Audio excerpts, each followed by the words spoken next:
অপরাজনীতি যেমন সমাধান না, বিরাজনীতিকরণের সমাধানটা হচ্ছে ছাত্রদের স্বার্থের পক্ষে ছাত্র আন্দোলন, ছাত্র শক্তি এবং ছাত্রদের লড়াই গড়ে তোলা। জুলাই গণ অভ্যুত্থানে সাধারণ ছাত্র জনতা যেমন রাস্তায় নেমে এসেছিল, তারা ফ্যাসিস্ট সরকারের বিরুদ্ধে আন্দোলন করেছে, সেখানে বিভিন্ন ছাত্র সংগঠন কিন্তু ছিল।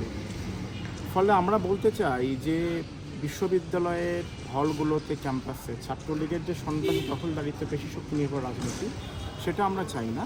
কিন্তু বিশ্ববিদ্যালয়ে গণতান্ত্রিক পরিবেশ রক্ষার জন্য, ছাত্রদের অধিকার রক্ষার জন্য ছাত্র রাজনীতি থাকতে হবে। বিশ্ববিদ্যালয়ে ছাত্র রাজনীতি থাকা মানে তার হলে থাকা, ক্যাম্পাসেও থাকা।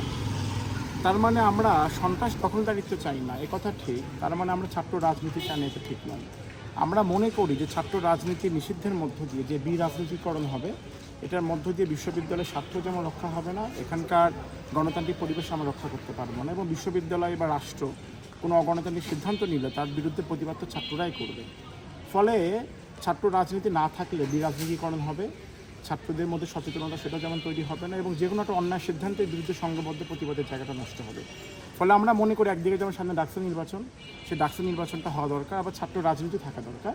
কিন্তু ছাত্র রাজনীতি থাকতে হবে ছাত্রদের স্বার্থের পক্ষে, ছাত্রদের অধিকারের পক্ষে, জনগণের অধিকারের পক্ষে এবং অন্যায়ের বিরুদ্ধে। এই ধরনের রাজনীতি যেন গড়ে ওঠে, সেটা আমরা চাই। ফলে অপরাজনীতি যেমন সমাধান না, বিরাজনীতিকরণের সমাধানটা হচ্ছে ছাত্রদের স্বার্থের পক্ষে ছাত্র আন্দোলন, ছাত্র শক্তি এবং ছাত্রদের লড়াই গড়ে তোলা, সেই ছাত্র রাজনীতি গড়ে তোলা বলে আমি মনে করি।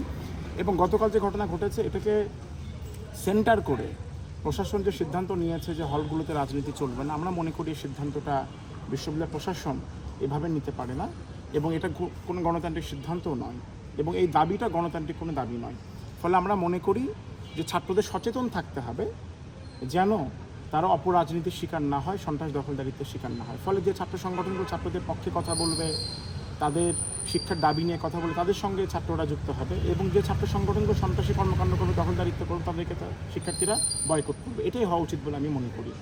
তো ফলে এবং এই যে ঘটনাগুলো ঘটছে, এটাকে সেন্টার করে ডাকসু নির্বাচন যেন কোনোভাবে ক্ষতিগ্রস্ত না হয়, সেই বিষয়টা কিন্তু আমরা ছাত্রদেরকে ভেবে দেখতে বলবো, প্রশাসনকে ভেবে দেখতে বলবো। গতকালের ঘটনা পুরো ডাকসুকে সেন্টার করে হয়েছে, এভাবে এক বাক্যে বলাটা খুবই অতি সরলীকরণ হবে, এভাবে আমি বলতে চাই না। আমি এটাই বলতে চাই যে ছাত্র রাজনীতি বন্ধ কোনো সমাধান না।